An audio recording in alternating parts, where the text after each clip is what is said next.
ಹೆಂಗಿದ್ದೀರಾ, ಚೆನ್ನಾಗಿದ್ದೀರಾ, ಸಕ್ಕದಾಗಿದ್ದೀರಾ, ಮಸ್ತ್ ಆಗಿದ್ದೀರಾ ಅಂತ ಹೇಳ್ತಾ ನೀವು ನಿಮ್ಮ ಜೀವನದಲ್ಲಿ ಕಾರ್ಟೂನ್ ಅಂತೂ ನೋಡಿರ್ತೀರಾ.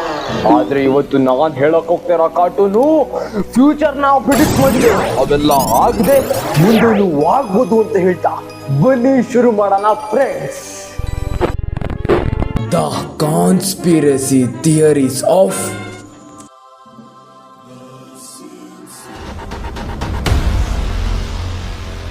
ಈ ಕಾರ್ಟೂನ್ ಶೋ ಅಲ್ಲಿ ಅಂದಾಜ್ 750ಕ್ಕಿಂತ ಜಾಸ್ತಿ ಎಪಿಸೋಡ್ಗಳಿವೆ. ಆದ್ಮೇಲೆ ಇದಕ್ಕೆ ತುಂಬಾ ಕಾನ್ಸ್ಪಿರಸಿ ಥಿಯರಿಗಳಿವೆ. ಕಾನ್ಸ್ಪಿರಸಿ ಥಿಯರೀಸು ಏನಪ್ಪಾ ಅಂದ್ರೆ ನಾವು ನಮ್ಮ ಫ್ಯೂಚರ್ನ ಪ್ರಿಡಿಕ್ಟ್ ಮಾಡ್ಬೋದು ಏನಾಗುತ್ತೆ ಅಂತ. ಆದ್ರೆ ಸ್ಟಾರ್ಟಿಂಗ್ ಅಲ್ಲಿ ಕಾನ್ಸ್ಪಿರಸಿ ಥಿಯರೀಸು ನಾವು ನಂಬಕ್ಕಾಗಲ್ಲ, ನಾನ್ ಸೆನ್ಸ್ ಅನ್ಸುತ್ತೆ. ಆದ್ರೆ ಬರ್ತಾ ಬರ್ತಾ ಅದ್ರ ಬಗ್ಗೆ ಡೀಪ್ ಆಗಿ ಹೋಗ್ತಾ ಹೋಗ್ತಾ ಇದು ನಿಜ ಅನ್ಸಕ್ಕೆ ನಮ್ಗೆ ಸ್ಟಾರ್ಟ್ ಆಗುತ್ತೆ.